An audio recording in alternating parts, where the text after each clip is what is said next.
let's get started. Let's get started. Let's get started. What would I like to do?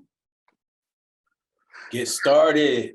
Thank you. Well, that's what I do in person, but we're just seeing how awake people are. This is like so wild that, that everybody is from overseas. I love it. My name is Phil Right-Click Valentine.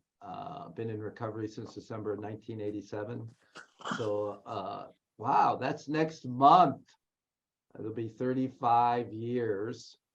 And in January, it'll be 24 years with the Connecticut Community for Addiction Recovery. About 19 of those as their executive director.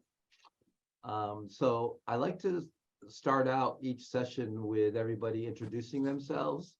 And this time, and I will also model this, is I'd like people to pick something specific that you're grateful for. Now, I'm not going to let you say, I'm grateful for my recovery. Oh, yeah, well, what about your recovery are you grateful for? Or I'm grateful to be alive. Well, me too. So what about being alive are you grateful for? So I guess I can't really say if you can say that or not, but that's kind of my suggestion, to go to something a little more specific. And I was thinking a little bit about today, knowing I was going to do this because I've done it in all the recovery community centers this past month. And I'll say it again, you teach best what you most need to learn, right? So it's always about learning more about gratitude. Anybody ever been to a recovery meeting where the topic was gratitude?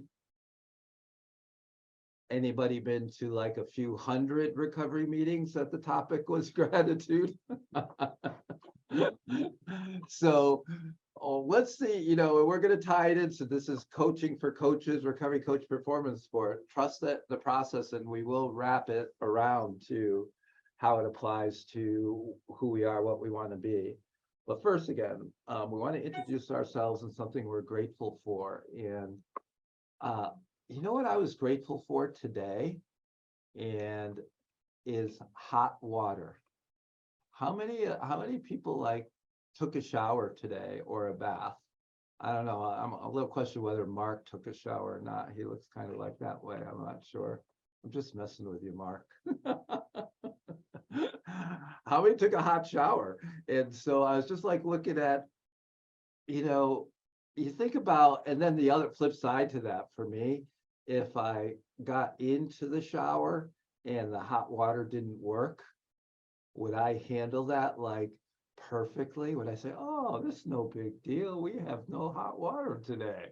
Or would I get all irritated, bent out of shape? And so, I just kind of think about those things. So I was grateful for hot water. I was grateful to make coffee very easily this morning. Deep French roast black coffee. Oh, it's so good. So I was very happy about that. Grateful for that. So those are a couple of my things. And I think I have a list on my participant list. So I'm just going to go down through it so I help keep track. You know who's on top of the list? None other but the peacemaker himself, Mr. Michael Serrano. Hey. I'm Michael Serrano. I'm a person in long-term recovery. And for me, that means I haven't used a mind-altering substance since October 1st, 2014. And I'm grateful that I got to spend the morning with my wife. I took a ride, took her to work, and got to have a conversation with her. And we haven't had like a conversation because it's just too many things going on, right? And that ride, it was good because it was like not having a conversation at home, because at home you can run away. You can have a conversation and just be like, hold up, and then leave the room or go to the bathroom and lock the door, and then the conversation is over, right? And the drive is like nobody's going nowhere unless you're gonna tuck and roll. out the car right while the car is going. But it was great to spend this morning and spend 20 minutes, of a great conversation with her. Mhm. And it always reminds me of how much, and that's why I love her, right? And that's how much I got a lot of love for her. It'd be 28 years, January 7th, that I asked her out for the first time when I was a young lad, and not knowing what I was going to get myself into, and now I know what I got myself into, right? So thanks. Michael. This is a great conversation. Thanks, Michael. Thank you. I have, next on my list is, oh, there's somebody in the waiting room. Let him in. We gotta let him in. Shirley, I have you next on my list.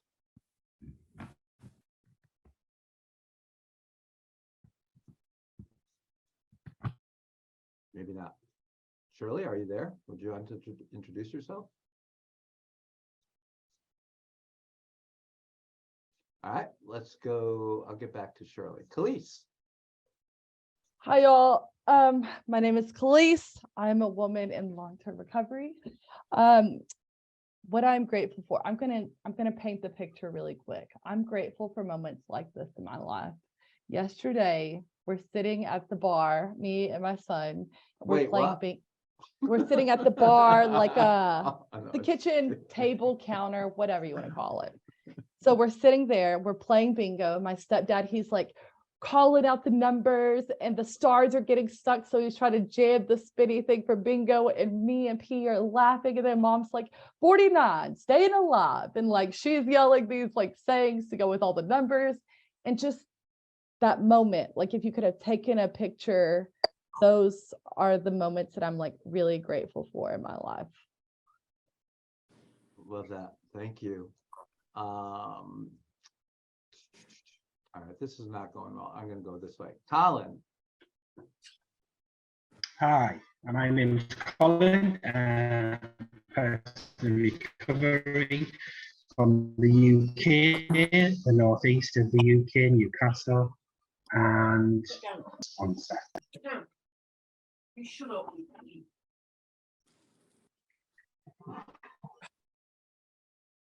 Okay. Your internet seems to be a little garbled, but I think we got most of that. Hey, Chris, how are you?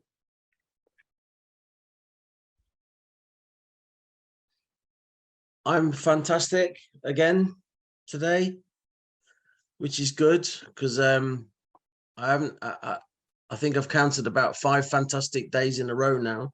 I think this is the 5th one. I'm Chris. Long-term recovery.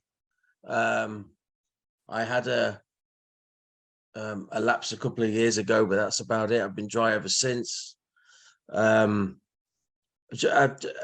grateful for, and this is going to sound as if I've prepared this, but I haven't. I'm grateful for this is going to sound weird, right? But I'm grateful for my wife's ear infection. And the reason being is because I've had to look after her for the past couple of weeks because she's been looking after me after a car accident for the past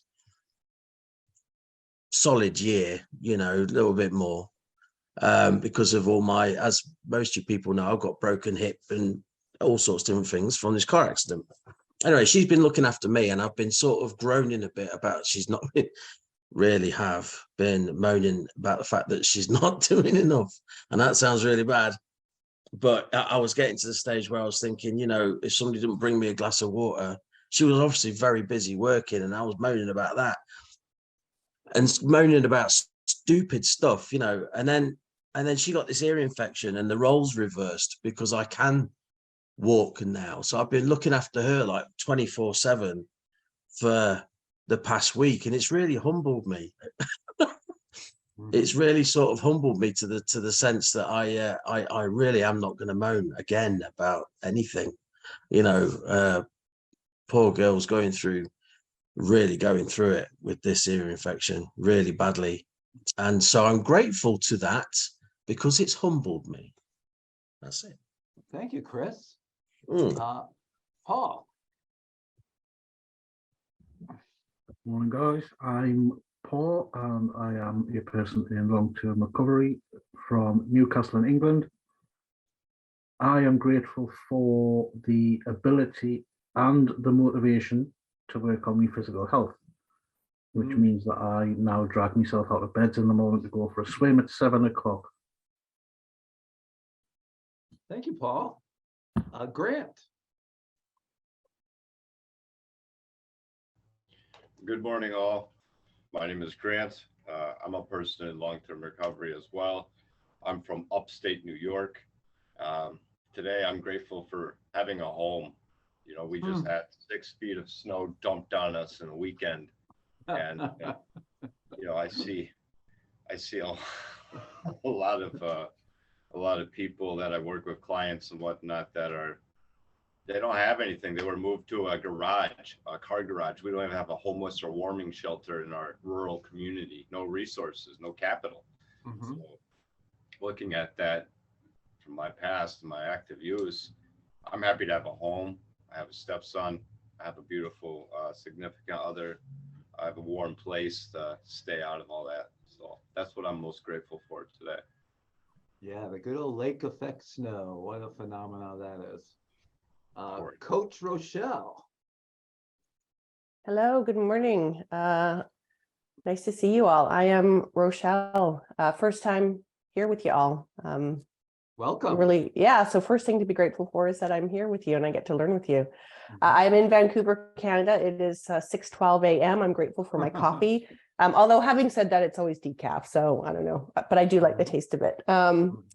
And I am grateful for puzzles. It was my birthday recently, and my husband bought me a 1,000-piece puzzle, which I've never been a puzzler. And we embarked on it last night, and it was something we got to do together for 2 hours, and I'm kind of hooked on it now. And and I'm looking forward to these, these things that we can do together in the evening. So yeah, super grateful for him and grateful that I love doing it. So thank you. Welcome. Thanks. Appreciate you signing in from that coast. That's, we have Canada on one side and UK on the other. That's quite the time spread. Miss Megan, how are you? Hi, Megan, and I have COVID. I am in recovery. I share a birthday with Phil of December 28th, but I have a few less years than Phil, but enough of them that I'm very grateful for that. I am grateful for pretty much everything about having COVID that's not COVID itself. I'm not grateful that I have COVID, but I'm really grateful that I got it now when I have this is a perfect week to have it.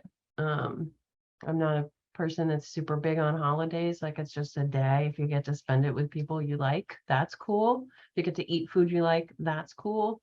But I'm not big on the sort of hype. So, I'm missing a meal with friends, but I can have a meal with those friends anytime. So I'm grateful that it's at a time when I can hang out. I don't have to do any work if I don't want to. And I have just the time and space to just have COVID, and I live alone, and so I'm not putting anybody else at risk. I wish I had a little bit more food, but there's always options for that. Like, there's just so many things that I think I'm grateful for, is that recovery has taught me how to be grateful, right? How to look at this and be like, oh shit, I got COVID, and that might that can be devastating for some, and it's just my good fortune that at this point it's not gonna devastate my life, and that I have really good things around it, and that I'm not terribly sick like so many people have gotten. So just so many, I could go on and on. about how fortunate I feel in having COVID at this moment. So that's Thanks, it. Megan. Thank you. Hope you feel better soon. Laura. Good morning or afternoon, wherever you might be in the world. I am Laura, and I am in recovery and continued transformation. Gosh, God, there are a million things that I could say, and we don't have time for that. I'm sure all of us are like that, probably, about what I'm grateful for. But right now, I think I'm most grateful for the ability to go outside this morning and take a nice long walk in nature. And while walking, the thoughts often come in, hearing a bird song or watching the sun reflect on the clouds or the leaves on the ground or whatever it may be. Like, sometimes I miss some of these pieces to my own walk, my journey walk. And I love being able to give attention to those details of my journey, of my life. And of course, just having mobility to be able to go out and do that, not everybody has that. And just really grateful to notice those little details that really are not little at all, that are really quite meaningful and profound. And grateful that I can share those with you all this morning.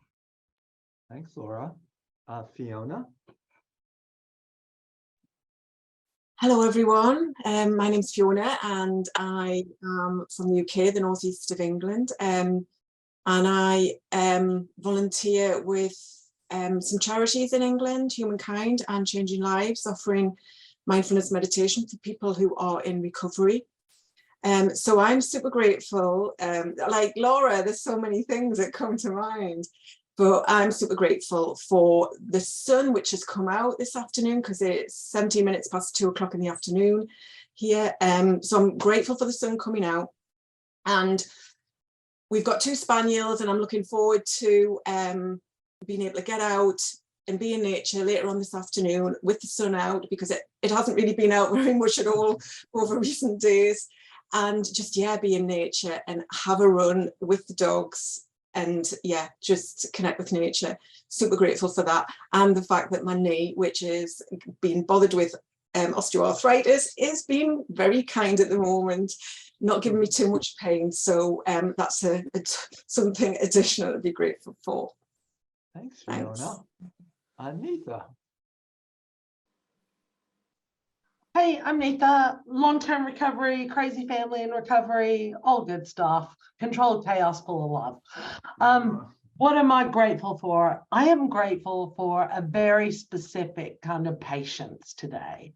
So this morning, my mother was trying to buy shoes on the Marks and Spencer's website while I was trying to sort out organizing training, and the password didn't work. And then my daughter needed me to look at a reel for Instagram or something, and my husband wanted something, and I just thought, one of the gifts of recovery is, although I'm not patient all the time, I'm grateful I have the opportunity to get better at being patient with my family.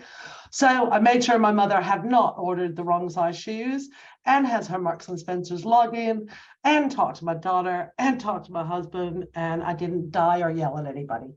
So yeah. I like that. Thank you. Dana?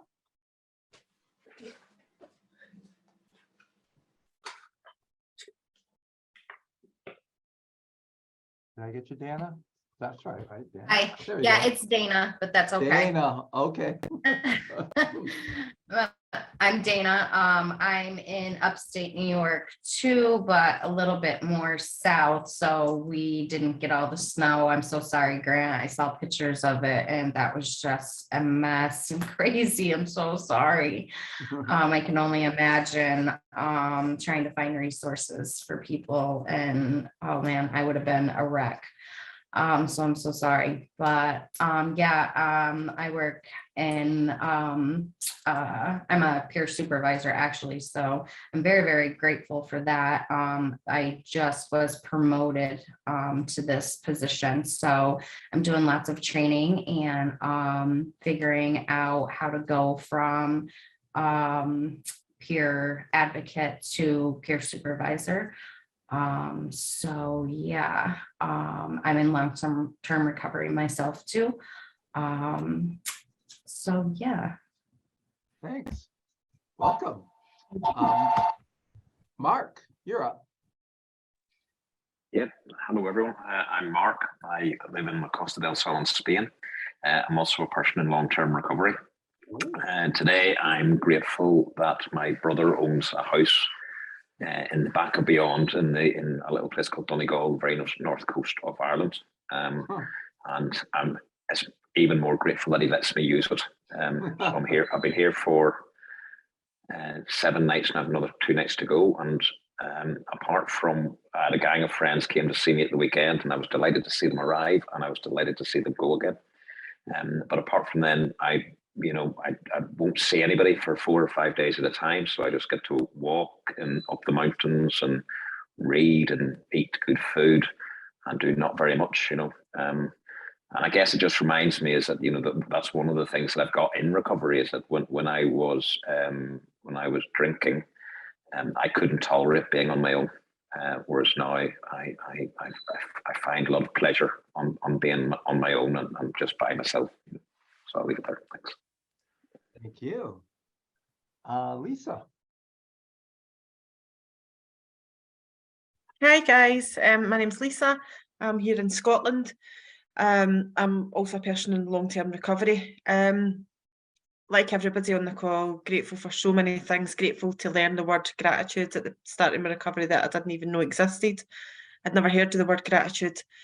But probably today that resonates with me is gratitude for music. And the reason I say that is I was working with a lady yesterday, I work in criminal justice, who was finding it difficult to kind of piece together a life story through drug abuse, trauma, various different things. And we used a tool, soundtrack to her life. So, from the year she was born, we looked up songs that were, #1 in the charts and things like that, and kind of broke it down like that. And it just really reminded me that my own story probably has a soundtrack to my life as well. And I've been reflecting on that in the last kind of 24 hours, just listening to music back for 80s, 90s and stuff. And just reminding me that my journey wasn't always horrendous. I mean, there was small snippets, but it just reminded me that music's always been there.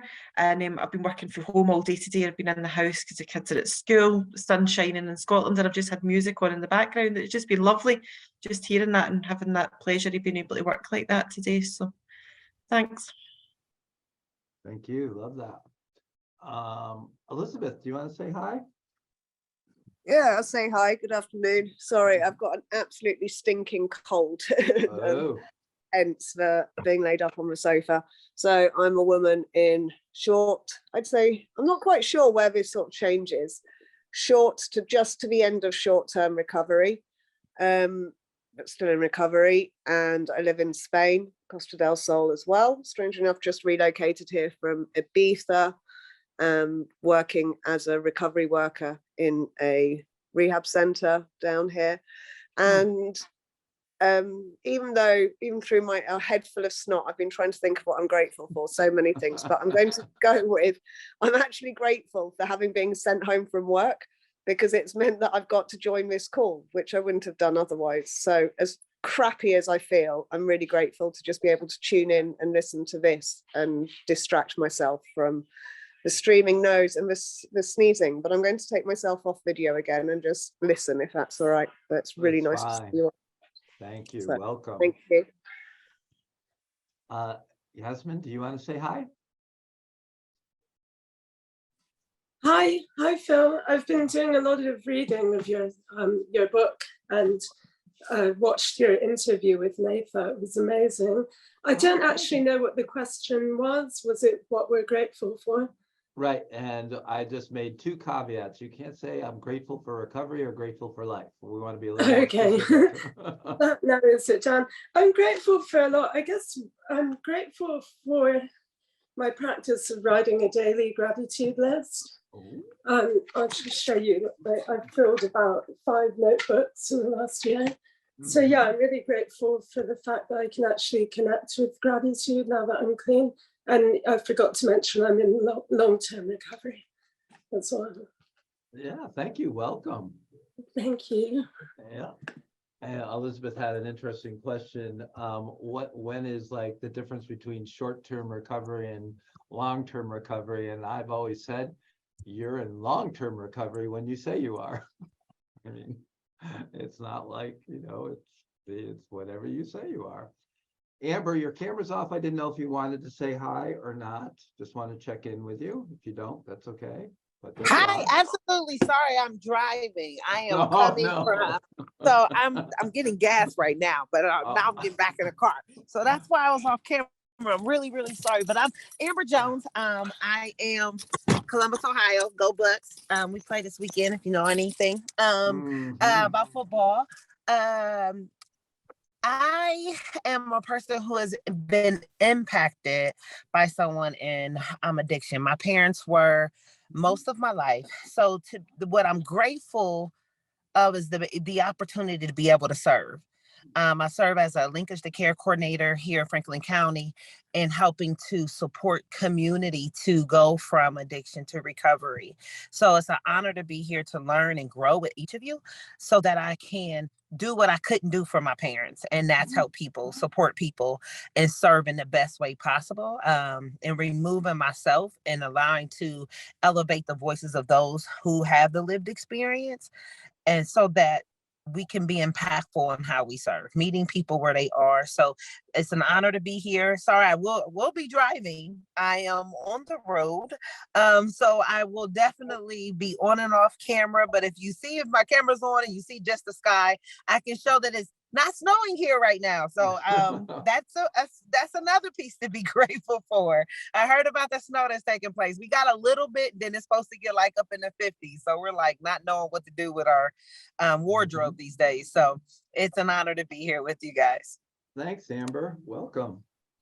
And then the last one I have an Andrea, Matt, and Nikki. Did you guys want anybody over in that little camera zone want to say hello? And I guess so they're listening. Andrea, Matt, and Nikki. All right. So we got quite the list of things to be grateful for, right? Here's your first question that you can raise your virtual hand or raise your camera hand and I'll call on you. But I'd like your insight. How do you define gratitude? What is it is another way that I'm trying to get through to.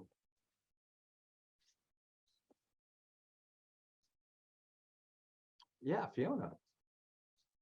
It's a real sense of appreciation for something, Right. Whatever it might be. Thank you.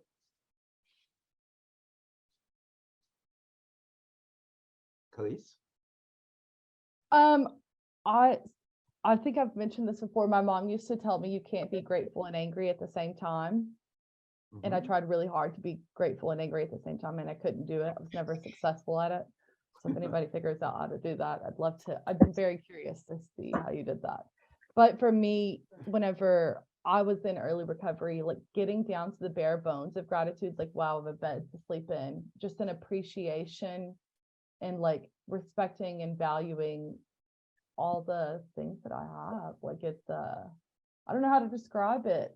It's interesting to think about really describing gratitude. But as I'm sitting here talking about it, like my heart is kind of like throbbing a little. So I think I'm in the right place. Okay. I believe you. Megan. Yeah, I think like Fiona and Clay said, they both used words that I was thinking about as appreciation and value, like understanding the value that whatever said thing brings to my life. And I think the other piece of it for me is that I don't take it for granted that those things exist. So I think the sort of understanding and appreciating the value of them, and then also understanding and appreciating that I can't assume or just take for granted the things that I would be grateful for. Thanks, Megan. I have Laura and Mark, and I saw you raise your hand too. We'll go to you after Laura. Yeah. Okay, so I think I look at gratitude as being something, well, I guess maybe the state of focusing on what's present, and maybe, I don't really like this phrase, but what I have. Because we, even here in this meeting, we have so very much. But anyways, focusing on what we have and looking at life through that lens of gratitude as well. And that to me is about reciprocating kindness or initiating kindness. That's a kindness of heart, having gratitude. Thank you, Laura. Mark. Is it Mark? There he is. Yeah. Yeah, for me, there are two key components. One is that it's an act of acknowledgement of something good that's happened.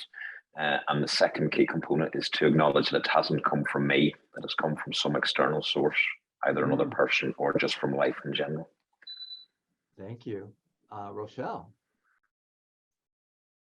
Hi.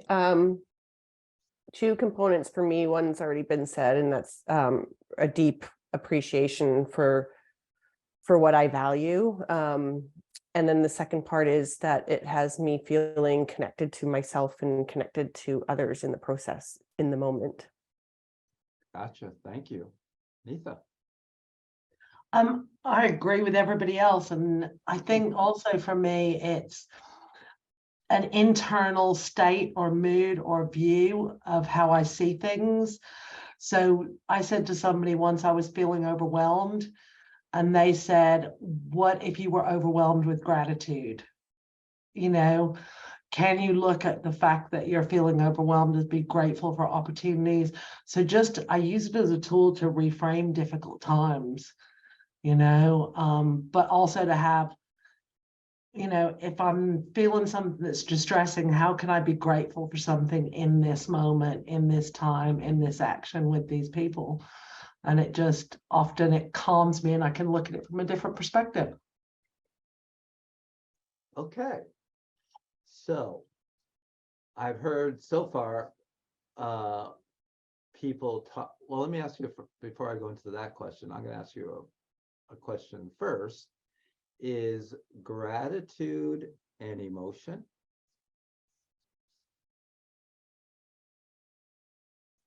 Michael, you want to answer that? Oh, I can't see your hand. It's got like the politically correct color hand up there, so it's hard to see. Got you. So I do believe it does have to do with emotions, right? I was just thinking about this when you asked that question, and it was I brought it back to that drive with my wife. It brought me peace. And I think it's something that brings you peace. It is like, it made me feel good. I felt loved at the moment, right? So and I think that's you felt love, you felt peace. What's that got to do with gratitude? And I'm going to push back on because I'm grateful. Because I'm grateful for that. I'm grateful to feel that. Okay. Like that brings me joy, right? When that's what you look for. You look for these.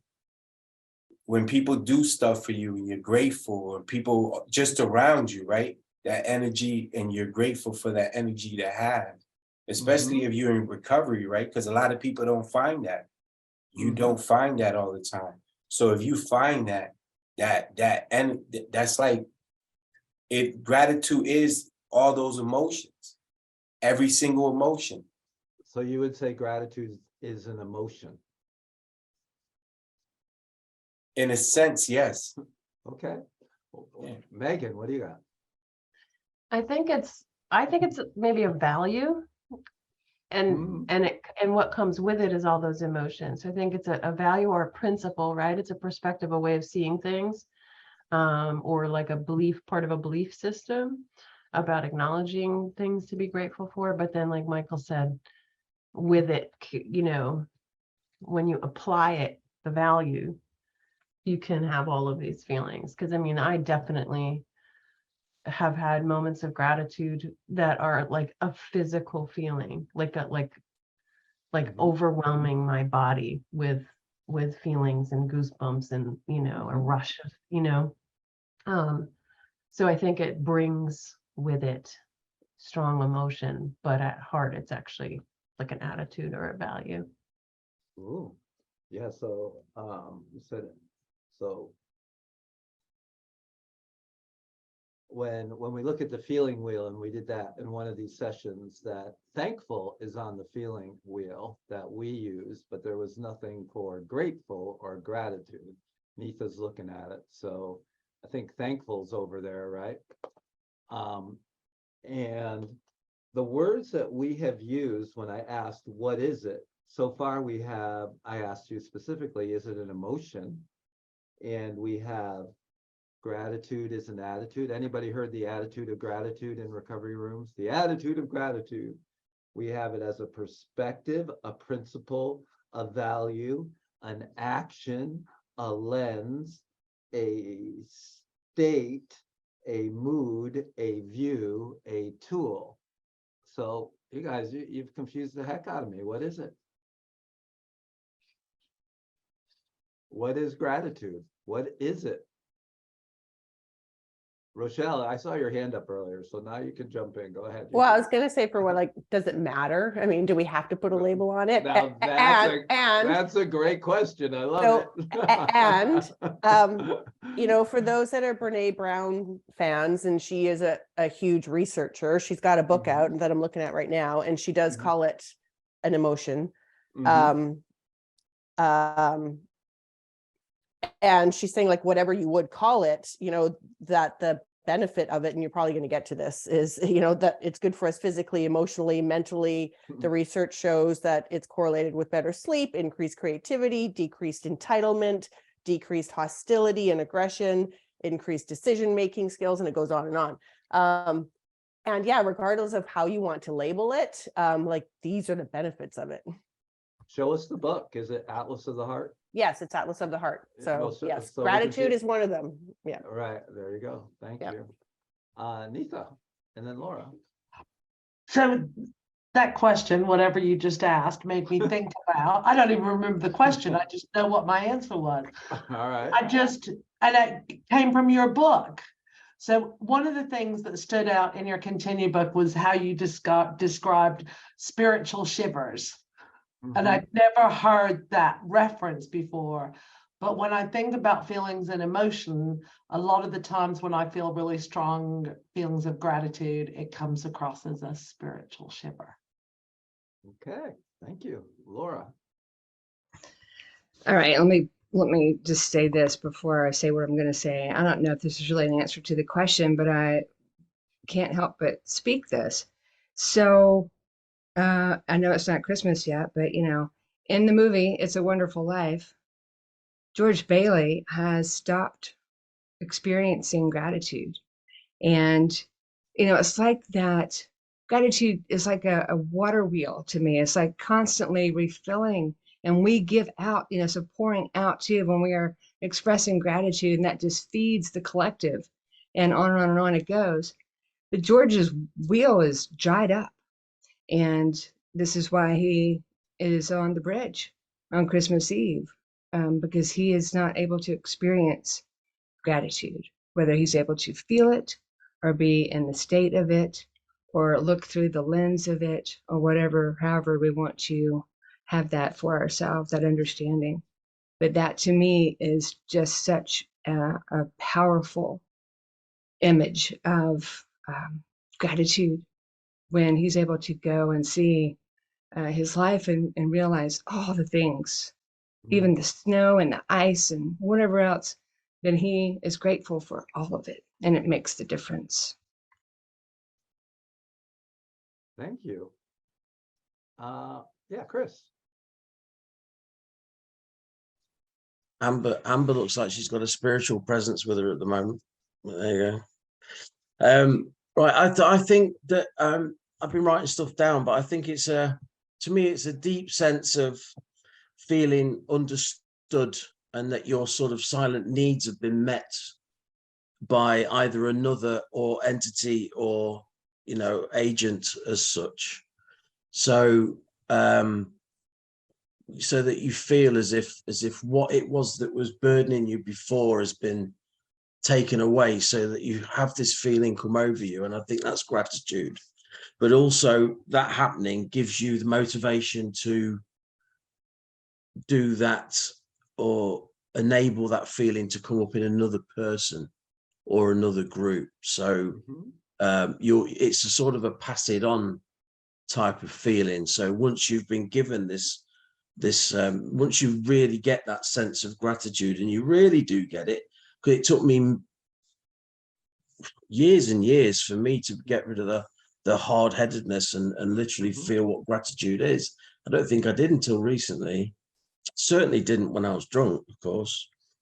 But once you really get that feeling, you want to pass it on, because you want other people to feel it, and you want other people to know that you feel it, because it's like it's very different being sober and grateful. It's fantastic. Even, you know, what better feeling would you get? Yeah, Bill White says recovery is contagious, and I think a big component of what and how you're saying it is a big component of recovery is gratitude, and that's contagious as well. Yeah. Yeah. Thank you, Chris. Yeah. Yasmin.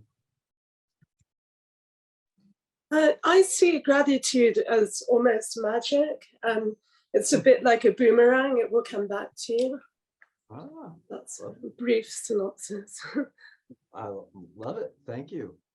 I remember many years ago, we had a volunteer. He ended up then doing a lot in the field, and he was ultimately became the CCAR board president, Mickey Dorian Parker. And one of our first videos we ever did was him. He starts the video out, picture cold, picture dark. And he was living under a bridge in the throes of his addiction. And so he was board president. He calls me up, right? And I pick up the phone. He's like, I can't believe it. I just bought this BMW and the cruise control doesn't work. And I started laughing. And he was like, what the hell are you laughing about?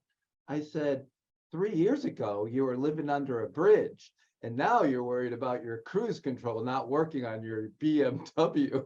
And he just stopped short and just kind of went, oh my gosh, you're absolutely right. And all of you have touched upon that ability for gratitude to be a tool.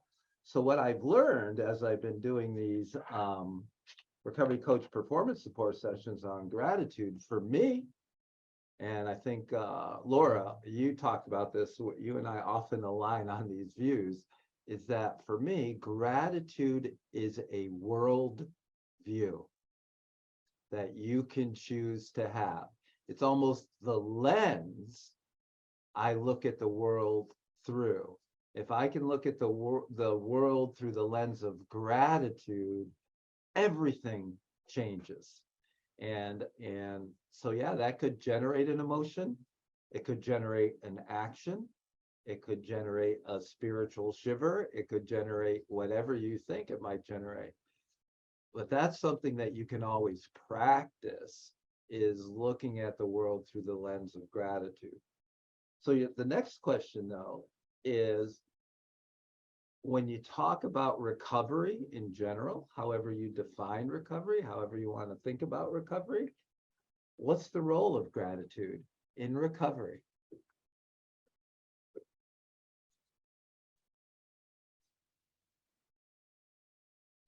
And that's a big one.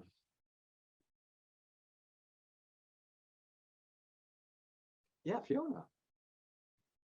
Hi, Rochelle just put something in the chat, which I think kind of for me kind of answers that question. It's to be able to allow us to see the positives more in our lives, and from that the pleasures that are there for us as well in the life that we live. Yeah. Thank you. Anybody else? Rochelle. I've learned in my own recovery and studying Buddhist recovery principles that as humans we suffer. It's part of being human, and for me at least, and I turned to alcohol to reduce that suffering, but that it just increased it. And practicing gratitude helps me accept that there is suffering in life, and then allows me to not suffer more, and allows me to see the pleasure and the beauty in life, and what is possible versus what what's lacking, or what should be or shouldn't be. So you said gratitude, I'm paraphrasing, gratitude eases the suffering. Is that kind of what you said? Or lessens the suffering? Lessens the suffering. As human beings, suffering is part of life. And when we accept that and then be grateful for, what life is, then the suffering kind of goes away. No, I live that. So I like that. Khalees.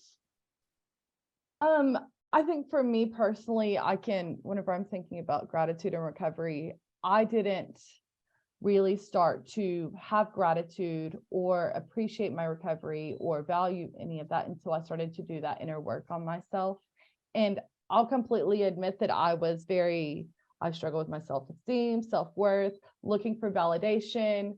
I need to be validated and recognized. And whenever I started to really do that inner work, I started to have gratitude and appreciation. And that made me value my recovery.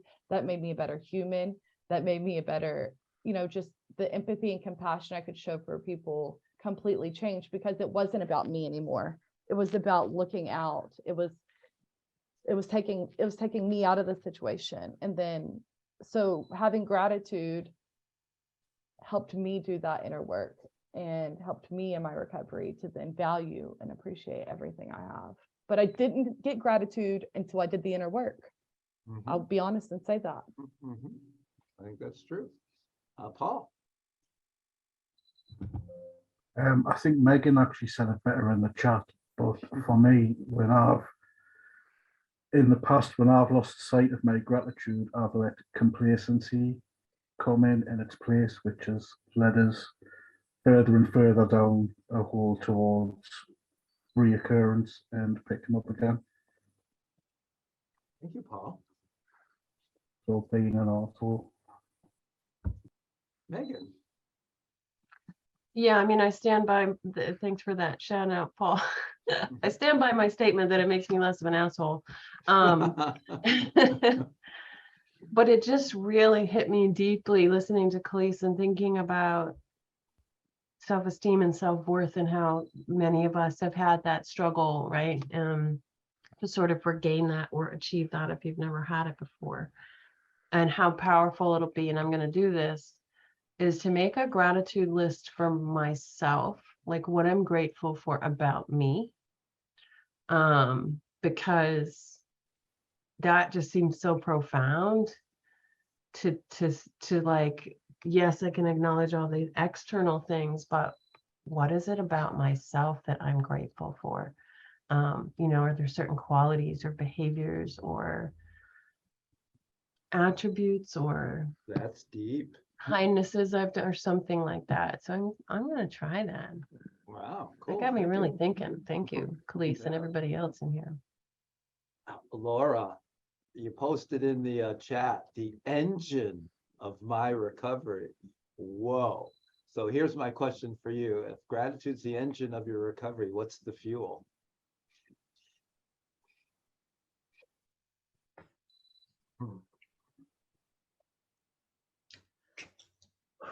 That's a big one, Phil. I know. Well, you don't have to answer right away, but think about it then for a little bit. I'll think about it. Let me listen to that. Thank All right. you. Okay. Michael, you jumped up into the top left here again. So usually that means you had your hand raised or something. No, I didn't have my hand raised. Maybe Okay. spiritually. I got you. You felt it spiritually.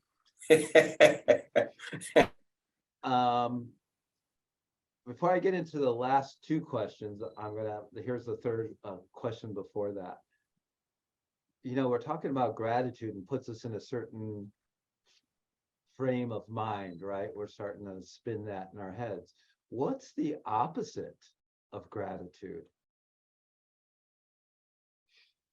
Being ungrateful. Yeah, no kidding, Phil.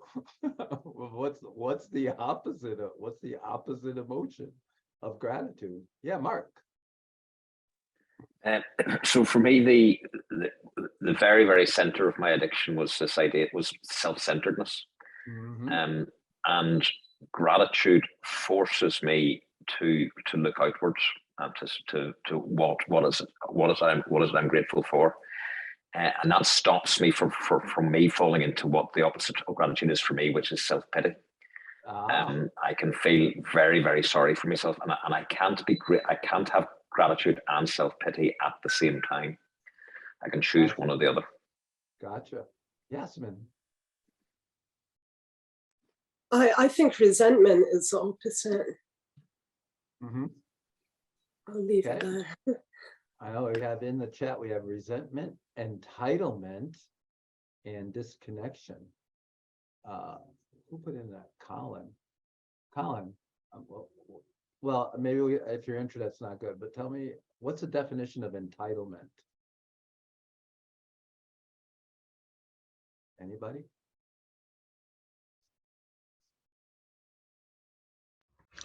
Thinking we're owed something. Sorry, Megan. Go ahead.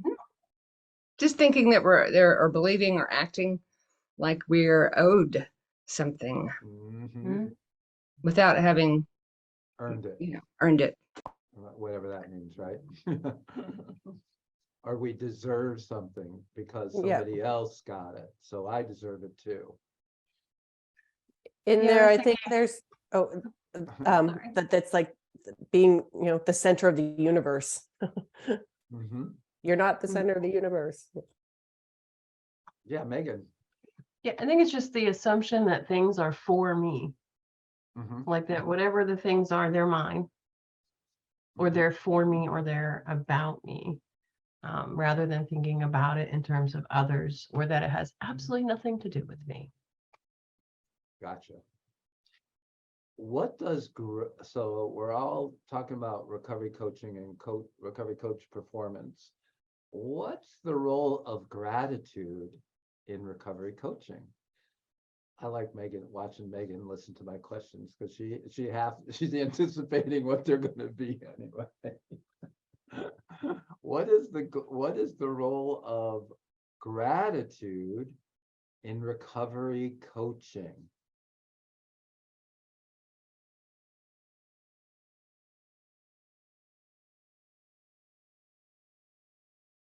Megan. I mean, ideally, if I'm thinking about the recovery, it would be a principle that could be introduced as something to explore. And I think thinking about it as the coach, and I'm, I can feel this in my body right now, but the feeling grateful that I have the opportunity to connect with somebody and that they're willing to embark on some kind of a relationship with me in which they can be vulnerable and say, I don't know, I would like help. And me having the incredible gift of being able to provide some of that for people. So I think I'm profoundly grateful for recovery coaching and for this tool that allows me to connect so deeply with people and be so useful and helpful in a way that's safe and really powerful. Thank you, Megan. Grant.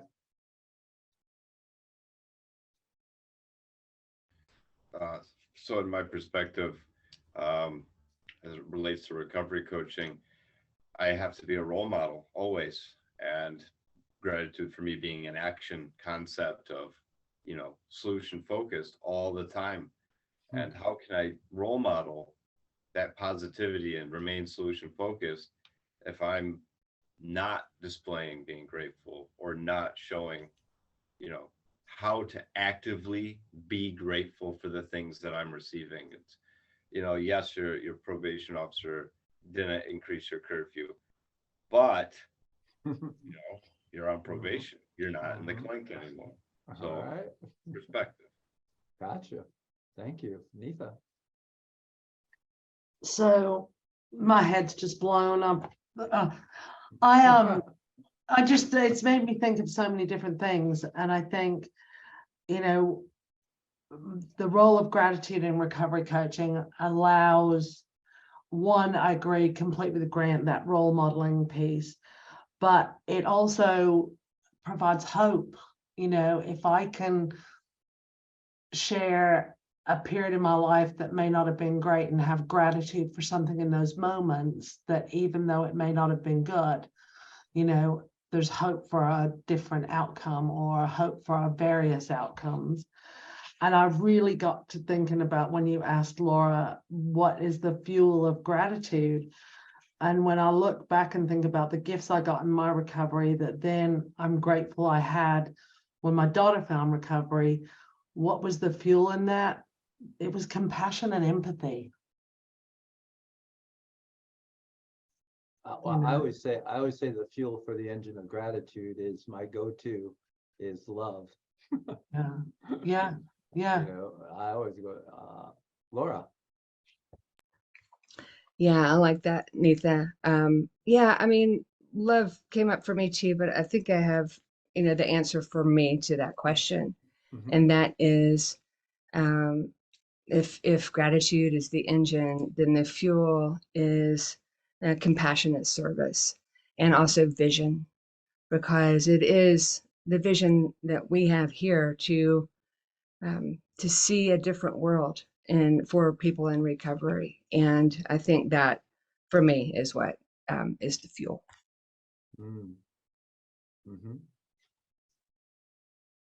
I think a lot of times,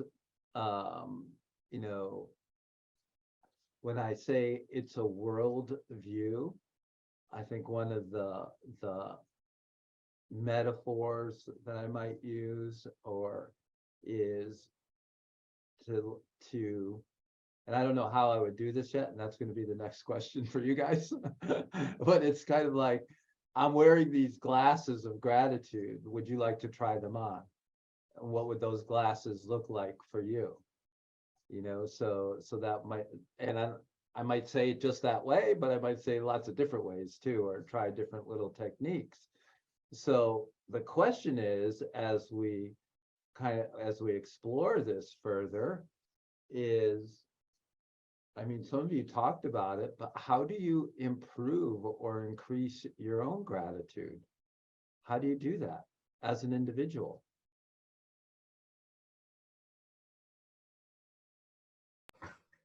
Practice. What are you practicing? Seeing what I'm grateful for. Ooh. Because I often overlook it, kind of like George Bailey. And I don't, we've all been on that bridge, right? And I'm not going to be on that bridge ever again. So it's a practice. There's a neat little app, because like Megan said earlier, I've been keeping a gratitude journal of some sort since 2007. And there's an app called Presently that you can get on your phone. And I'm just past 950 consecutive days of gratitude. So yeah, there's a lot more days than that for all of us, but I don't know, it's cool to be able to go back through these years and see the patterns of my gratitude. So yeah, practice.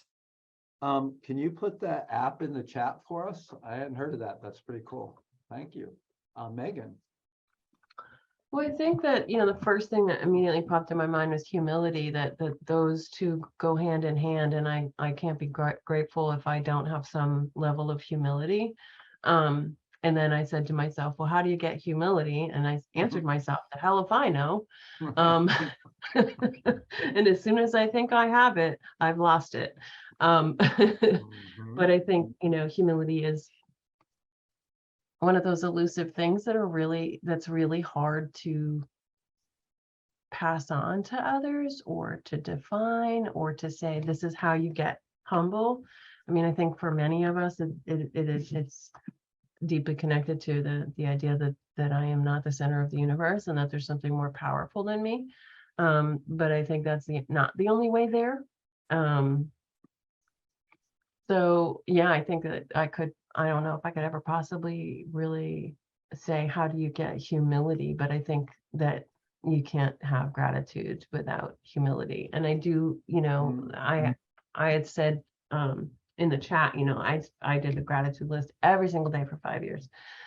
And that helped me, like, that was a skill set, right? That was like a thing that, like, I had to practice and get ingrained in me to see things that way. But I do love, like Laura, to go back to some of those and see what I was grateful for 11 years ago is like crazy to see just the growth and all of what I've been given in those 11 years is like so profound. And that brings me humility. And that brings me deep, deep, deep gratitude, I think, to reflect on that. Somebody said it in here too, reflection. So. Thanks. Khalees. I was just thinking too, like, when we talk about the stages of change and stages of recovery and long-term recovery, it says that gratitude penetrates all, and so I always think it made me think of my mom, because she's always like, what's good though? She kind of like is a coach in a way where she's like, if I'm like, oh, but how lucky are we that this is it, and she's always been like that with me. So I think in a way I kind of have like a coach at home, hashtag coach at home, that reminds me. But also whenever I think about, I personally like to reflect a lot. I'm a big thinker and I'm very curious, and I want to know why I think the way I think, or what I'm thinking about. And it's like spider webs that just branch off into different directions, and then it gets really deep and I got to reel myself back in. But reflecting for me on like where I've been and where I'm going, and like what's achievable, but also I just lost my train of thought. What was I saying? Yep, it's gone. The train left the station, but And that's all, folks. It usually returns. If I remember, I'll put it in the chat. All right, Fiona.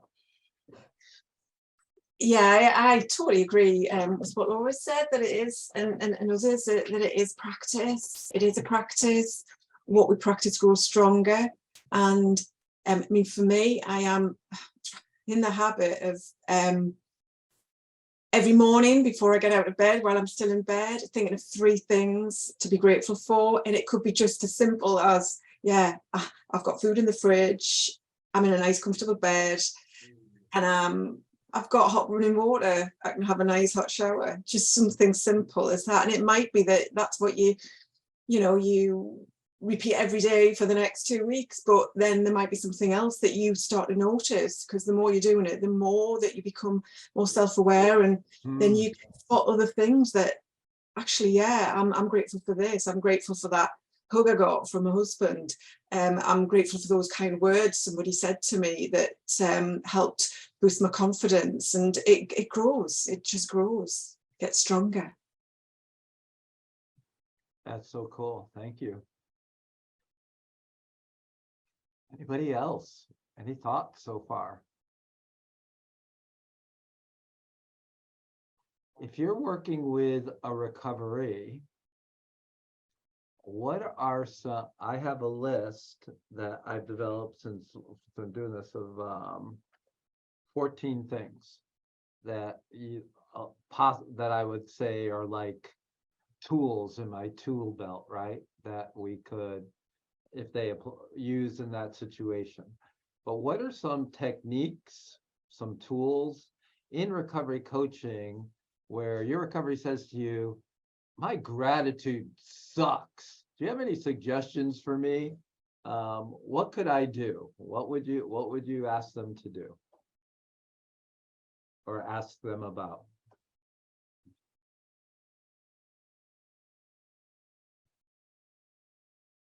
Grant. Well, first I would have to ask them what gratitude actually looks like for them, to gauge.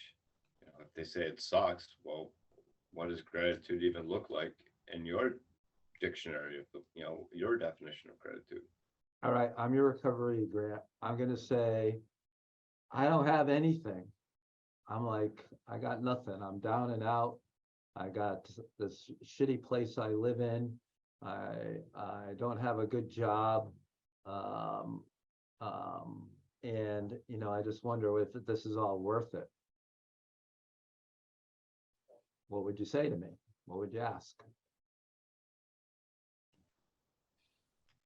I would ask you, and I think somebody said it before, what are the positives in this situation? Is there anything to be gained from having a job or having something? Well, since you put it that way, I guess you could say I'm not sleeping in the woods. All right, so good. Thank you. Gotcha. Megan. Yeah, just thinking about that for myself, right? That reflecting thing of looking at gratitude lists from all those years ago is, maybe asking the question, are there things that you have now that you wished you'd had before? Like, do you have things now that were wishes in the past? Were there other times in your life where this would have been like one of the things you really wanted, like just having a place to live or something like that? Gotcha. Thank you. What else could you do?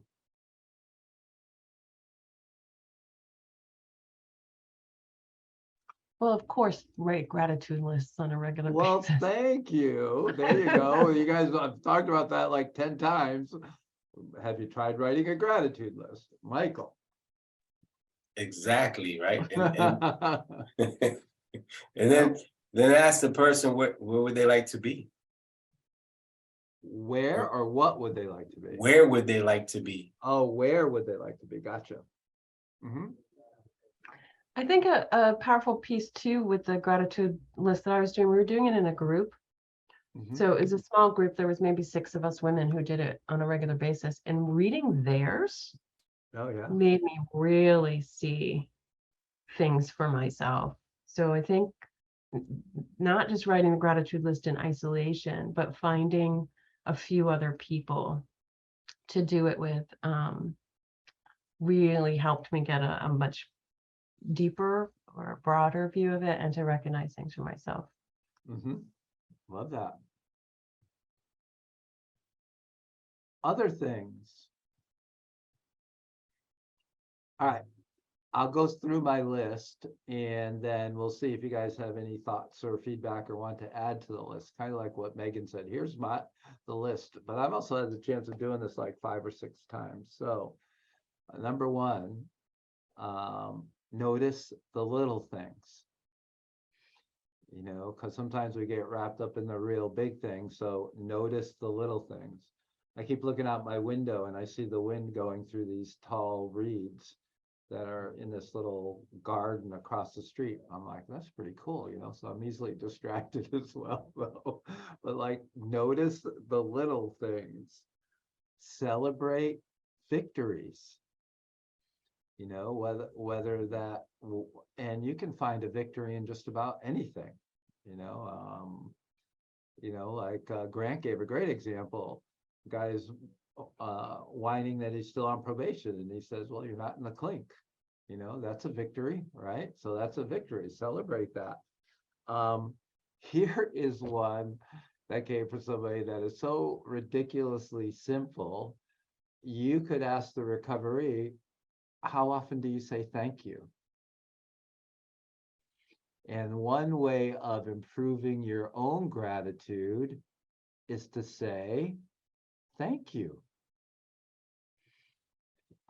And it's amazing how little or how few times people say thank you in the real world, you know. And then I was born in 59, so I was taught etiquette at a young age. And when somebody said thank you to me, I was supposed to reply, "You're welcome," and not make this big thing out of it, like, oh, it's nothing, and da, da, da, da. Well, I had to just say you're welcome. And Art Woodard and I used to practice that daily. Like, he would compliment me and I'd say thank you, and he'd say you're welcome, and he'd have a glint in his eye and I'd have a glint in my eye, because we just knew that that was rare. It didn't happen all that often. There's no need to, you just say thank you and you're welcome. You have write a gratitude list. Somebody said in one of the groups, surround yourself with like-minded people. So when was the time you talked to people that are pursuing a life of recovery or thinking like you're thinking, or and that improves gratitude. Somebody talked about pray. You know, simply pray, and prayer can be a prayer of thanksgiving as well. Improving your spirituality in that sense, whatever form that looks like. Embracing change, like taking these small changes and saying, look, you've made this change. Look, I've noticed this in you. You went from here and you were doing this and now you're doing that. And that's, again, like celebrating, noticing the change. It's almost like developing discrepancy in a positive way. You were here and you moved to here.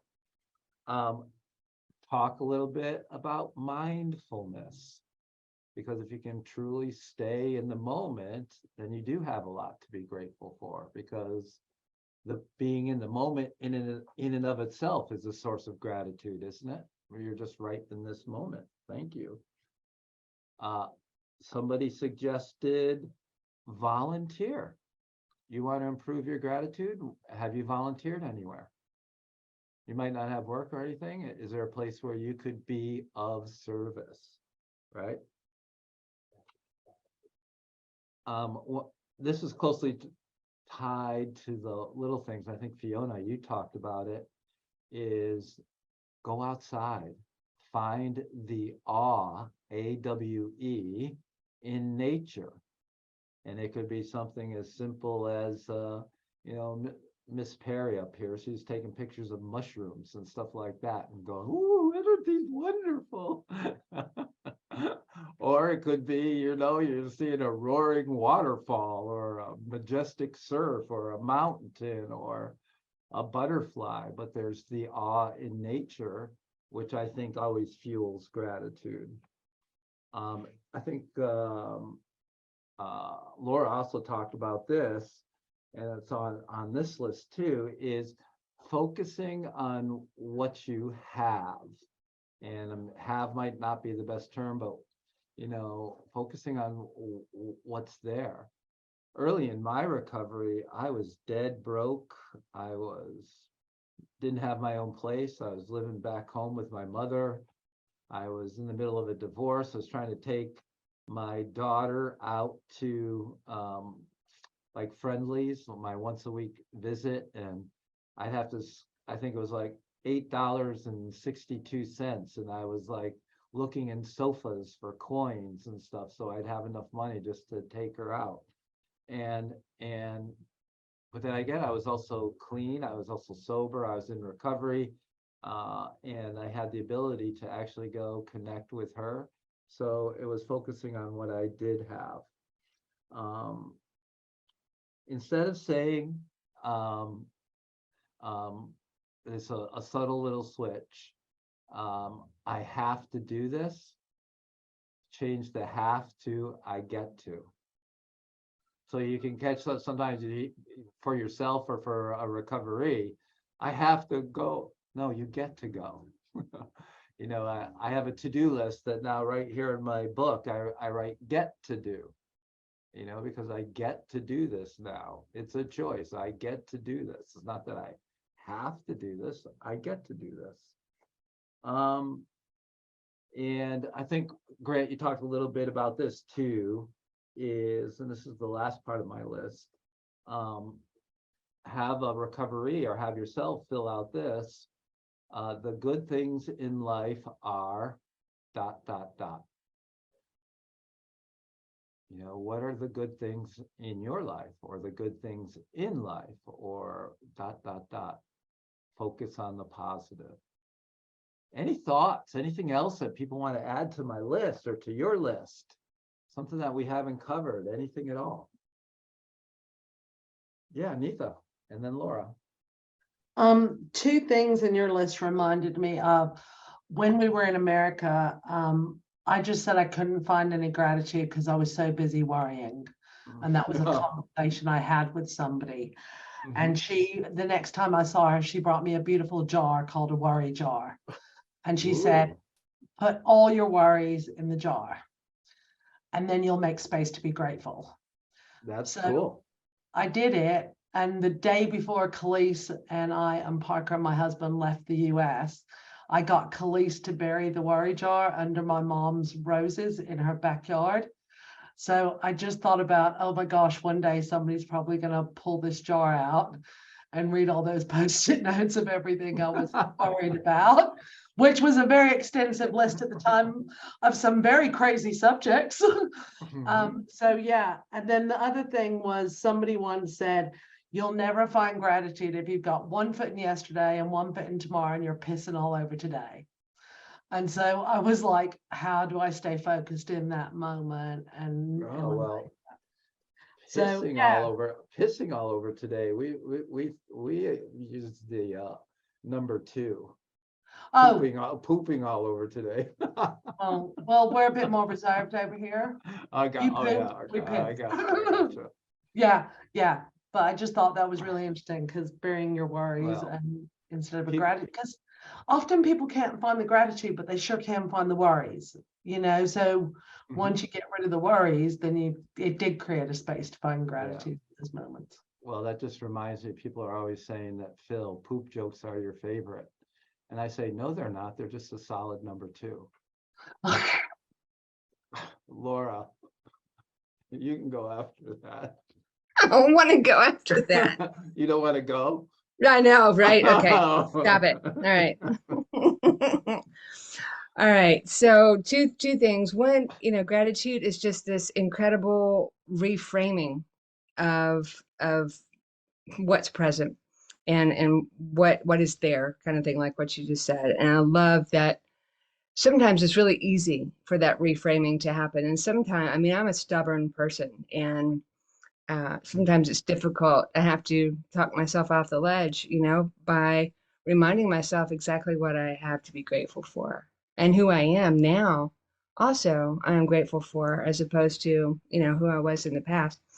But the other thing I think this really has been important for some of the folks that I've worked with, and it's been important for me, is to think about this. Who I am, or who you are today, and how you're living today is somebody else's dream. And that just helps me instantly go, wow.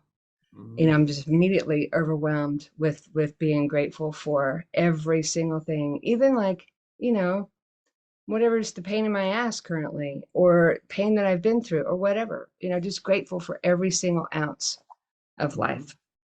Yeah. Thank you. Fiona. Yeah, for me, listening, wisdom quotes can be really powerful, but also wisdom and inspirational talks on podcasts, on YouTube, just listening to wisdom talks can really help bring about more positivity in yourself and bringing about more hopefulness, you know, all so important to it that we try and keep as positive as we can, as hopeful as we can. So yeah, that can really help us keep things in perspective, bring about more positivity within that hour, within that day. And you know, there's so many things that you can tune into. You know, I'll put something in the chat. You know, Tara Brock's got some great wisdom talks, Sounds True, Insights at the Edge. There's Commune. There are Michael Singer's got some great wisdom talks. There's so much, and I always feel, for me, if my mood's been a bit low, listening to some inspirational wisdom talk, it just lifts me. It reminds me of what's important, and it brings about a sense of ease and gratitude. And you know, that positivity starts to come back. Thanks, Fiona. Like that. Megan. Yeah, I'm really sorry that I missed some of the comments. I had to put the dog outside before the dog walker came because of the whole COVID thing. So I was like, I don't want to leave.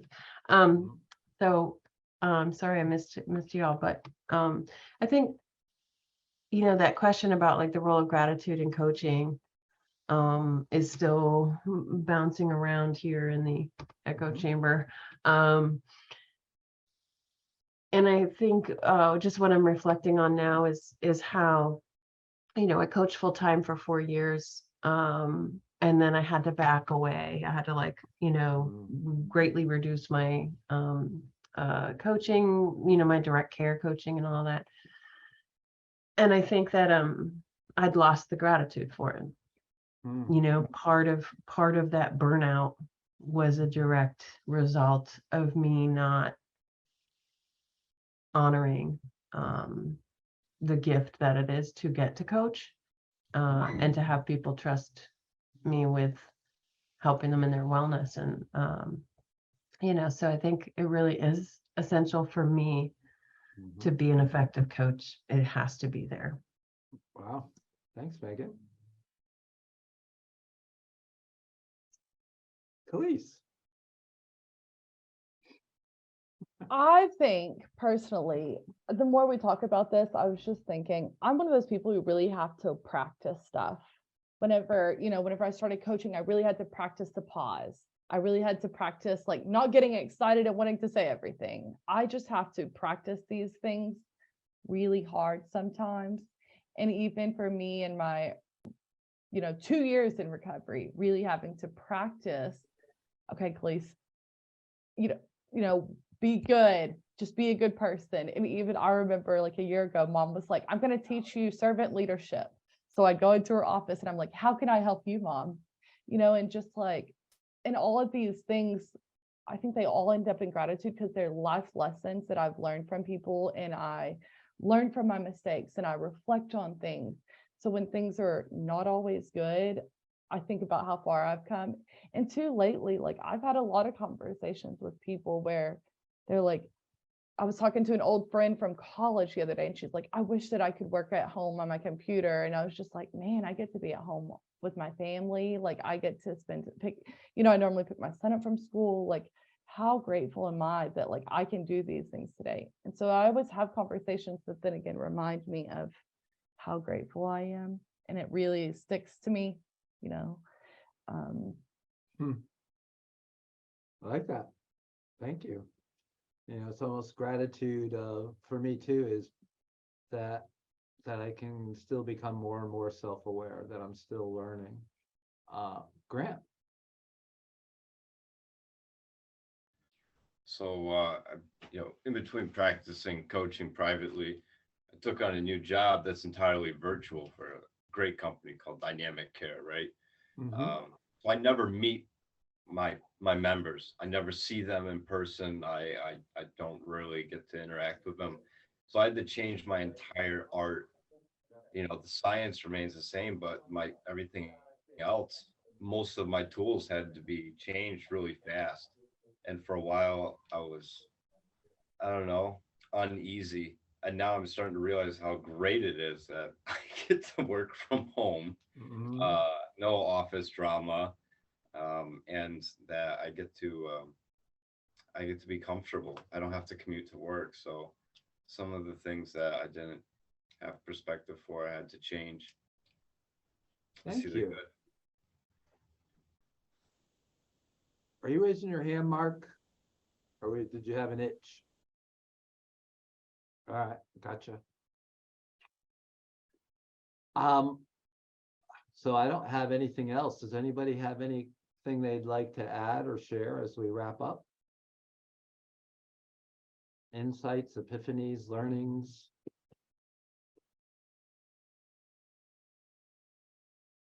All right. Well, thank you. I enjoyed our time very much. Once again, I teach best when I most need to learn. Everybody have a great, well, I don't know if the UK, do you guys, you don't have Thanksgiving probably, do you? No. But I sure do know how to make some pecan cobbler. It's real good. Don't you worry. All right. Well, everybody enjoy until next time. Take care, and I appreciate all your participation very, very much.